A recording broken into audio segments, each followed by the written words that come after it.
Good evening all of you. स्वागत है आपका मेरे चैनल विजेंद्र स्टडी पॉइंट में। पिछली वीडियो में मैंने आपको पढ़ाया था हिंदी साहित्य में आदिकाल, उसकी ही नेक्स्ट वीडियो यानी हिंदी साहित्य के इतिहास की नेक्स्ट वीडियो जो भक्ति काल है उसके बारे में मैं आपको आज जानकारी दूंगा। सभी बच्चे चैनल को सब्सक्राइब एवं वीडियो को लाइक करना ना भूलें और सब्सक्राइब करने के बाद बेल आइकन दबा लें, जिससे मेरी अपलोड की गई प्रत्येक वीडियो आपके पास पहुंच जाए और आप सावधानीपूर्वक अपनी तैयारी कर सकें।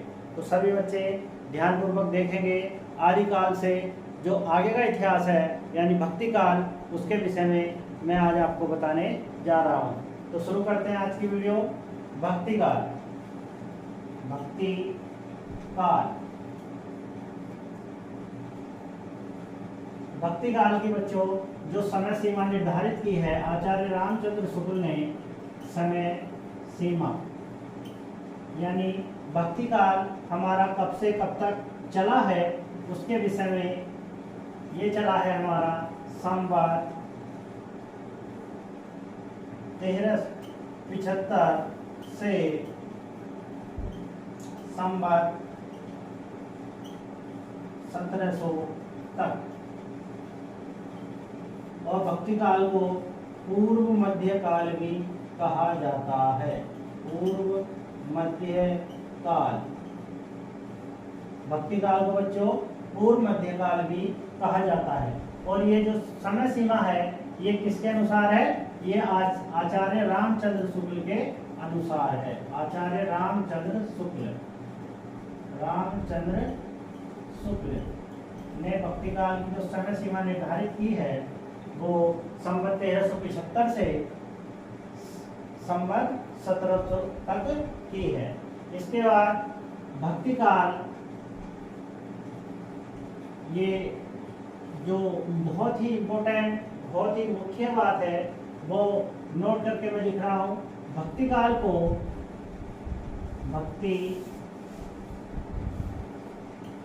को हिंदी काव्य साहित्य का स्वर्ण युग कहा जाता है।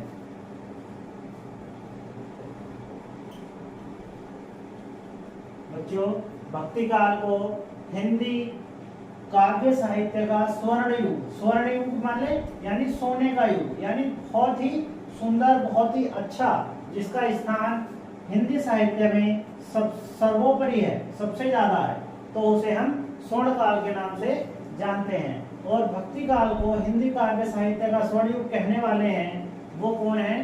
Doctor George Grierson. Doctor George Grierson ने भक्ति काल को हिंदी साहित्य का स्वर्ण युग कहा। भक्ति काल की जो प्रमुख विशेषताएं हैं, भक्ति काल की प्रमुख विशेषताएं, भक्ति काल की जो प्रमुख विशेषताएं हैं सभी बच्चे ध्यान से देखेंगे। विशेषता नंबर 1, मूर्ति पूजा का विरोध। मूर्ति पूजा का विरोध। बच्चों भक्ति काल में जो मूर्ति पूजा की जाती थी, भक्ति काल के कवियों ने उसका पूरा क्या किया?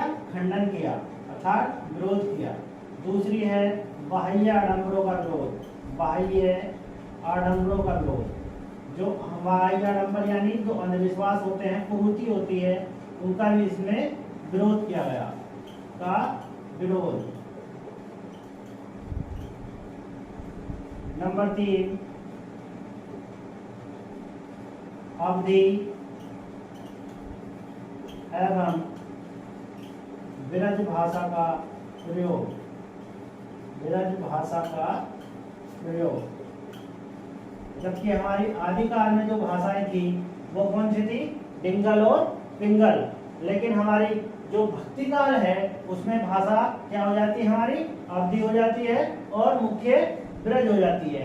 होती तो और भी भाषाएं हैं, लेकिन जो मुख्य भाषाएं हो जाती है गद्य और काव्य की, वो क्या है, अवधि और ब्रज। इसके बाद भक्ति काल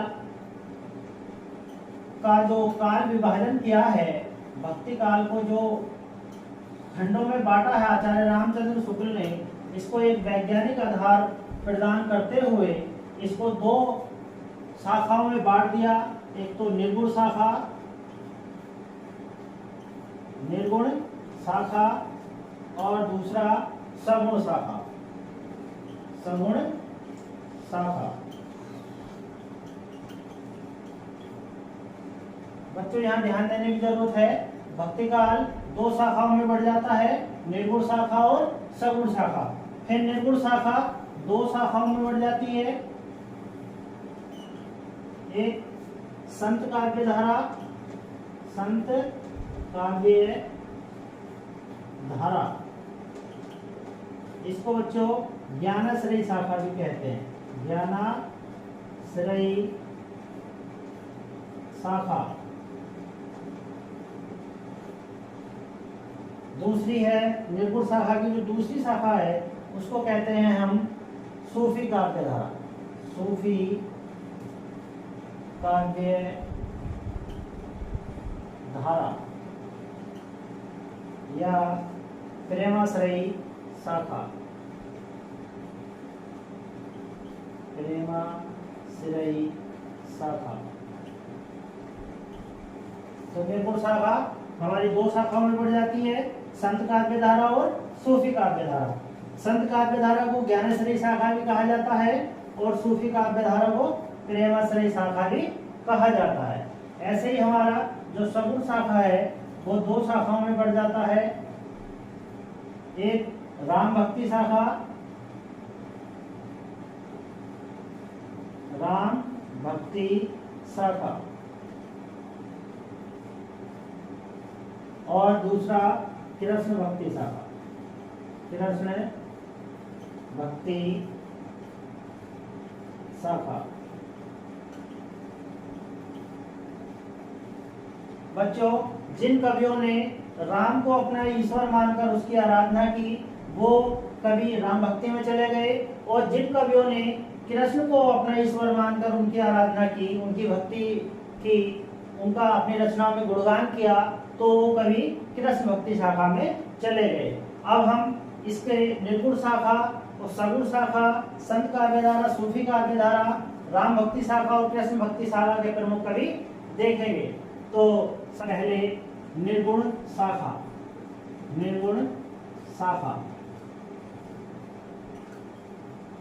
के प्रमुख कवि। निर्गुण शाखा बच्चों दो शाखाओं में बढ़ जाती है, अभी मैंने पीछे बताया। कौन सी? एक संत काव्य धारा, संत काव्य धारा, जिसको हम ज्ञानाश्रयी शाखा भी कहते हैं, ज्ञानाश्रयी शाखा के प्रमुख कवि।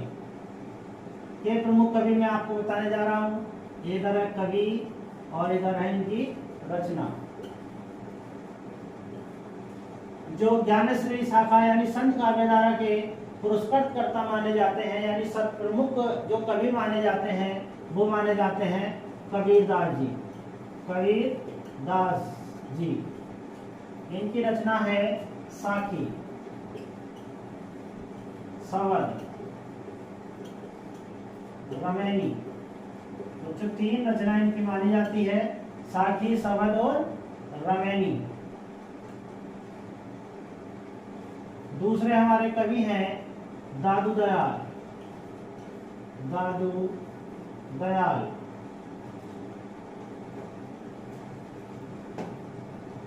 दादू दयाल, इनकी रचना है हरडे वाणी, हरडे वाणी। दूसरी रचना इनकी अंगवधू, अंगवधू।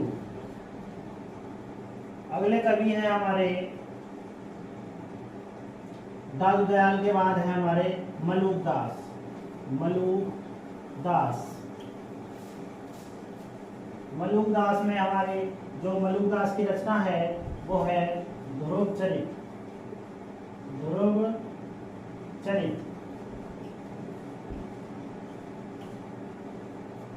संत काव्य धारण में ही आगे कवि हैं गुरु नानक देव। गुरु नानक देव, इनकी रचना है गुरु ग्रंथ साहिब। गुरु ग्रंथ साहिब, इनकी यह सर्वप्रमुख रचना मानी जाती है। तो निर्गुण शाखा के जो प्रमुख कवि हैं कबीरदास, जिनकी रचना है साखी, संबद, रमैनी, और इनके शिष्य ने इन तीनों रचनाओं को मिलाकर एक संग्रह बनाया जिसका नाम रखा बीजक। ये कौन थे इनके शिष्य? धर्मदास। इनके शिष्य धर्मदास ने इन तीनों रचनाओं को संग्रहित करके एक पुस्तक बनाई जिसका जो टाइटल रखा, जिसका जो शीर्षक रखा वो रखा क्या? बीजक। तो कभी कभी कबीरदास की बीजक रचना भी आ जाती है कि बीजक रचना किसकी है, तो वो किसकी मान जाएगी? कबीरदास की। इसके बाद आते हैं हमारे प्रेमाश्रयी शाखा के कवि, यानी सूफी काव्य धारा। सूफी काव्य धारा के प्रमुख कवि। सूफी काव्य धारा के जो प्रमुख कवि आते हैं वो मैं लिख रहा हूँ, सभी बच्चे ध्यानपूर्वक सुनेंगे। कवि रचना, कवि हैं हमारे मलिक मोहम्मद जायसी। मलिक मोहम्मद जायसी। बच्चों इनको जायसी इसलिए कहा जाता है क्योंकि ये जायस नगर में, रायबरेली के पास एक नगर पड़ता है जायस। ये जायस में पैदा होने के कारण इनको जायसी कहा जाता है। इनकी रचना है पद्मावत। पद्मावत। अगली रचना इनकी आखिरी कलाम। आखिरी कलाम, जिसमें इन्होंने कयामत का वर्णन किया है। कयामत। इसके बाद हमारे कुतुबन।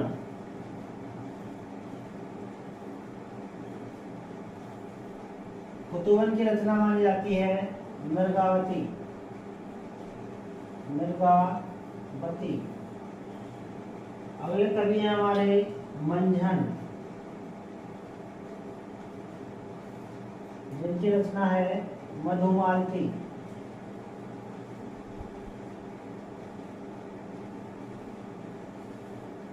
अगले कवि हैं हमारे नूर मोहम्मद।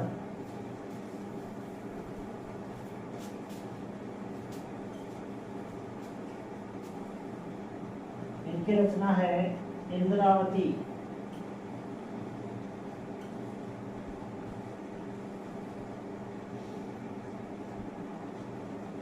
अगले कवि जो मुख्य कवि है सूफी काव्य धारा के अंतर्गत, जो कवि मुख्य आते हैं उन्होंने लिख दी है मलिक मोहम्मद जायसी, जिनकी रचना है पद्मावत। और पद्मावत ये इनका महाकाव्य है, जो हिंदी का प्रथम बड़ा महाकाव्य भी माना जाता है।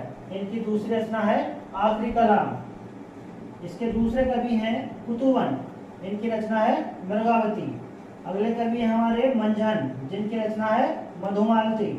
उसके आगे कवि हैं हमारे नूर मोहम्मद, जिनकी रचना है इंद्रावती। तो ये निर्गुण शाखा के जो कवि हैं संत काव्य धारा के यहाँ तक और सूफी काव्य धारा के यहाँ तक, ये हमारे निर्गुण शाखा का था। अब पढ़ेंगे हम सगुण शाखा।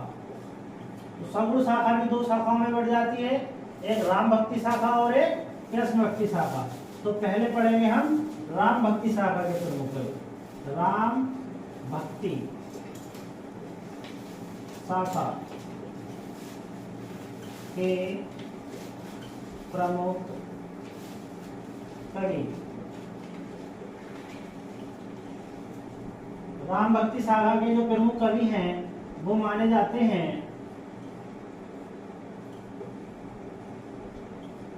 गोस्वामी तुलसीदास, गोस्वामी तुलसीदास।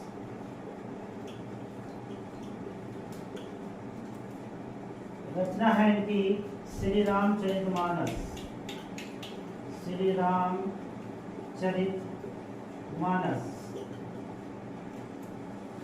इनकी एक और ये बच्चों अवधी भाषा में लिखी हुई है। ये क्वेश्चन भी बहुत मोस्ट है, पूछा जाता है अक्सर कि श्री रामचरितमानस कौन सी भाषा में लिखी गई है, तो ये कौन सी भाषा में है, अवधी भाषा में। दूसरी रचना है इनकी विनय पत्रिका, विनय पत्रिका, जो बच्चों ब्रज भाषा में लिखी गई है। इसमें लिखी गई है ब्रज भाषा में। तो इनकी मुख्य रचनाएं तो वैसे इनकी 12 मानी जाती हैं, लेकिन मुख्य जो रचनाएं हैं गोस्वामी तुलसीदास की, वो श्री रामचरितमानस, विनय पत्रिका। ये श्री रामचरितमानस अवधी भाषा में लिखी हुई है और विनय पत्रिका ब्रज भाषा में लिखी गई है। अगले कवि हैं हमारे अग्रदास, अग्रदास। रचना है इनकी राम ध्यान मंजरी, राम ध्यान मंजरी, राम ध्यान मंजरी।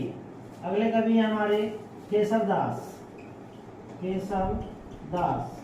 केशवदास बच्चों एक ऐसा कवि है जो रीति काल में सर्वप्रमुख स्थान रखते हैं, लेकिन ये रीति काल और भक्ति काल दोनों में इनकी, दोनों कालों में इनको स्थान दिया जाता है।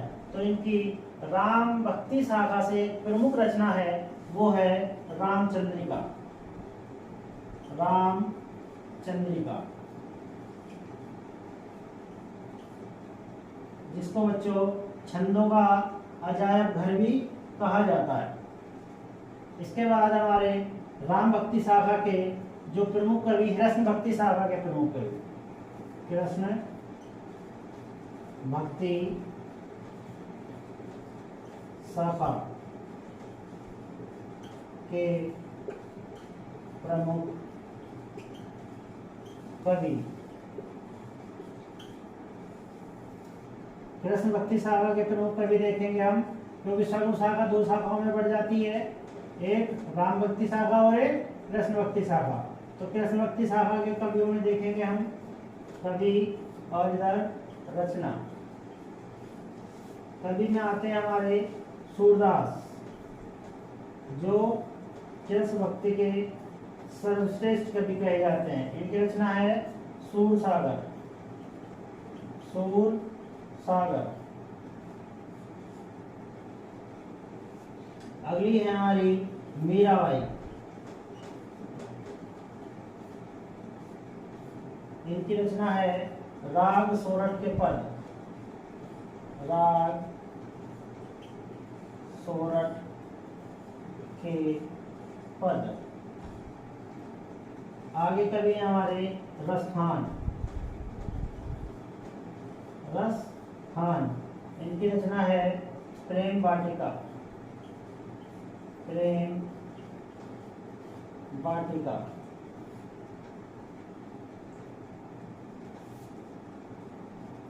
प्रेम वाटिका। तो यहाँ पर हमारे राम भक्ति और कृष्ण भक्ति शाखा के प्रमुख कवि मैंने लिख दिए हैं। सभी बच्चों इसको ध्यानपूर्वक अपनी कॉपी में उतार लेंगे, जिससे आपको याद करने में कोई प्रॉब्लम ना हो। और मैं उम्मीद करता हूँ कि आप सभी को ये वीडियो बहुत ही अच्छा लगेगा और आपके एग्ज़ाम की दृष्टि से ये जो वीडियो है वो बहुत ही महत्वपूर्ण साबित होगा। और वीडियो को ज़्यादा से ज़्यादा लाइक एवं शेयर करें और चैनल को सब्सक्राइब कर बेल आइकन जरूर दबाएं, जिससे मेरे द्वारा अपलोड की गई वीडियो प्रत्येक आपके पास आसानी से पहुंच जाए। वीडियो देखने के लिए धन्यवाद। मिलेंगे कल नेक्स्ट वीडियो में।